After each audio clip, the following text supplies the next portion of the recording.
السلام علیکم ورحمۃ اللہ وبرکاتہ۔ آج ہم سورہ احقاف کی آیت نمبر 7 سے لے کر آیت نمبر 10 تک کا مطالعہ کریں گے، اور ان آیات میں اللہ پاک نے عبرت اور نصیحت کی جو باتیں اپنے بندوں کو سمجھائی ہے وہ سمجھنے کی کوشش کریں گے۔ اعوذ باللہ من الشیطان الرجیم، بسم اللہ الرحمن الرحیم۔ وَإِذَا تُتْلَى عَلَيْهِمْ آيَاتُنَا بَيِّنَاتٍ قَالَ الَّذِينَ كَفَرُوا لِلْحَقِّ لَمَّا جَاءَهُمْ هَذَا سِحْرٌ مُبِينٌ۔ اور جب ان لوگوں کو ہماری صاف صاف آیتیں، ہماری صاف صاف باتیں سنائی جاتی ہے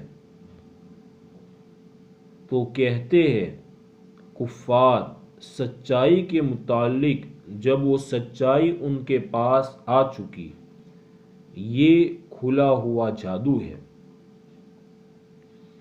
اس آیت مبارکہ میں اللہ پاک نے یہ بات سمجھائی کہ قرآن کے پیغام سے لوگوں کو روکنے کے لیے قرآن کے متعلق طرح طرح کے تبصرے کیے گئے، طرح طرح کی باتیں بنائی گئی۔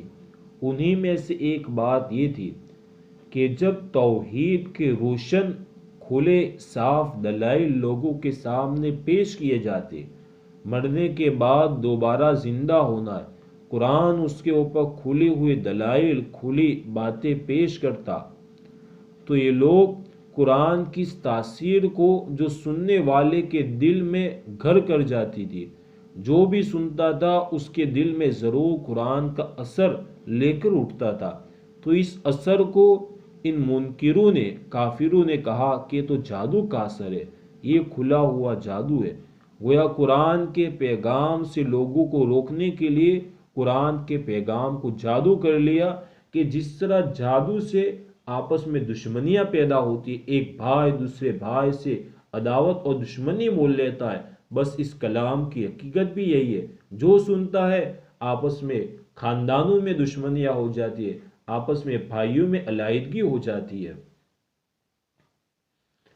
ام یقولون افتراہ، بلکہ یہ لوگ کہتے ہیں محمد نے اس قرآن کو گھڑ لیا ہے، یعنی یہ جو کلام پیش کر رہے ہیں وہ خود محمد کا ہے، لیکن وہ اس کلام کی نسبت اللہ کی طرف کر رہے تاکہ ان کے کلام کا ویلیو بڑھ جائے، تاکہ ان کے کلام کا بھاؤ بڑھ جائے۔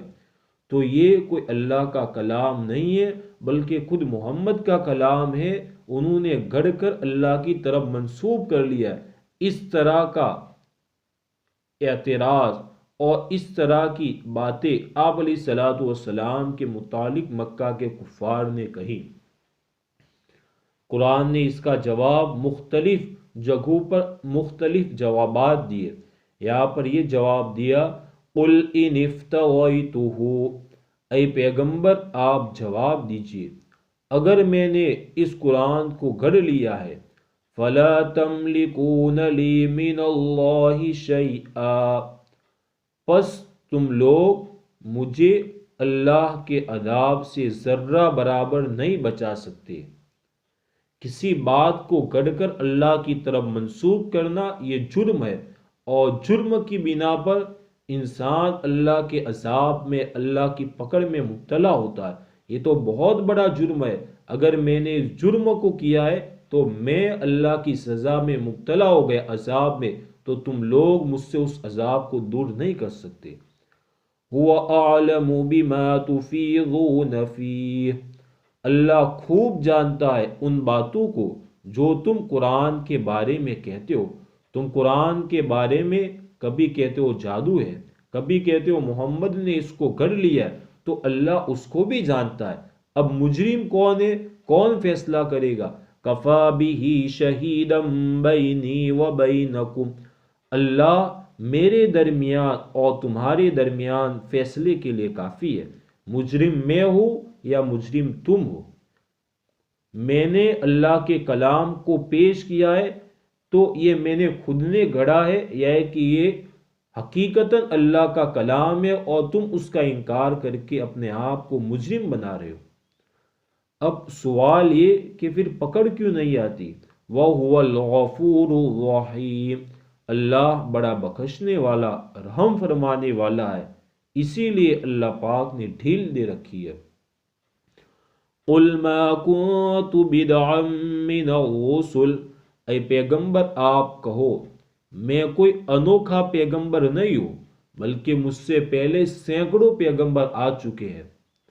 وَمَا أَدْرِي مَا يُفْعَلُ بِي وَلَا بِكُمْ، میں نہیں جانتا میرے ساتھ کیا کیا جائے گا اور نہ میں یہ جانتا ہوں کہ تمہارے ساتھ کیا کیا جائے گا۔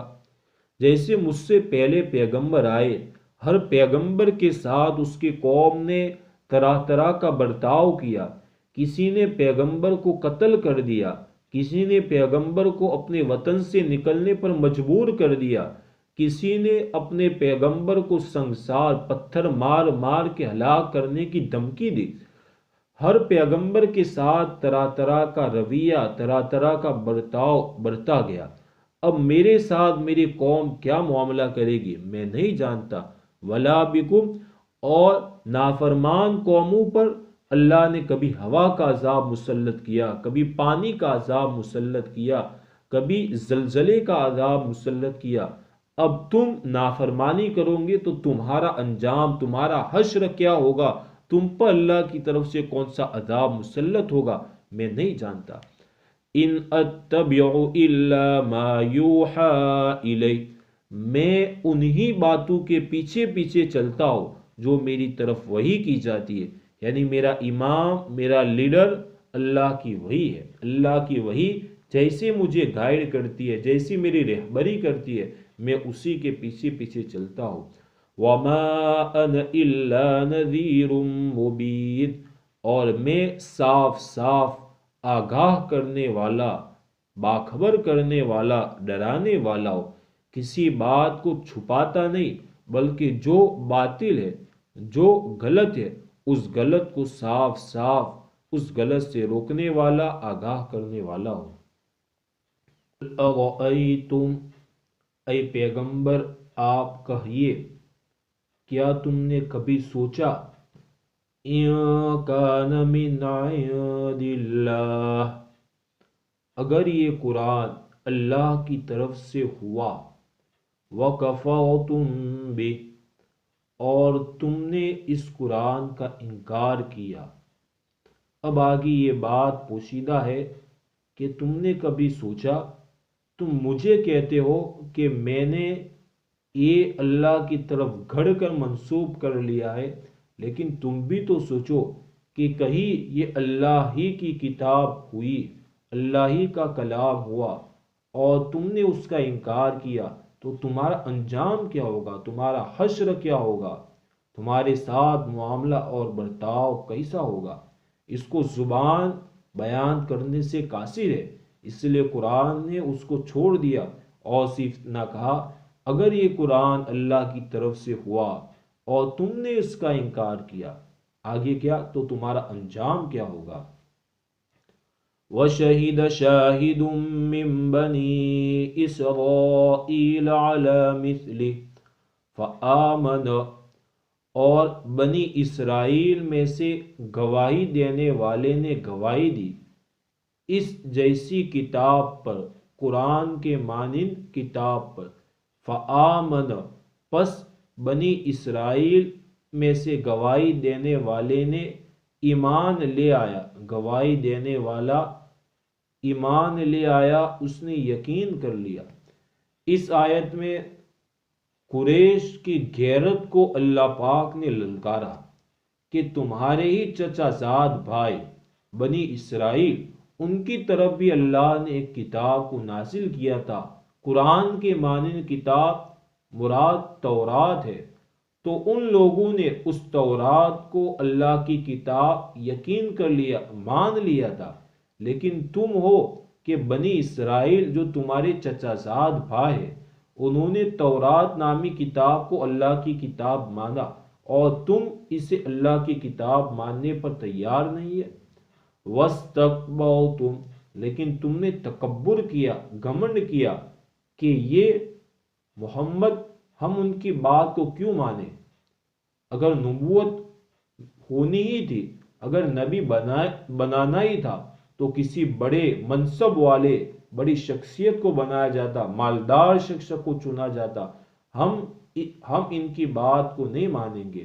تم نے تکبر کیا، بات کو ماننے سے گھمنڈ میں مبتلا ہو گئے۔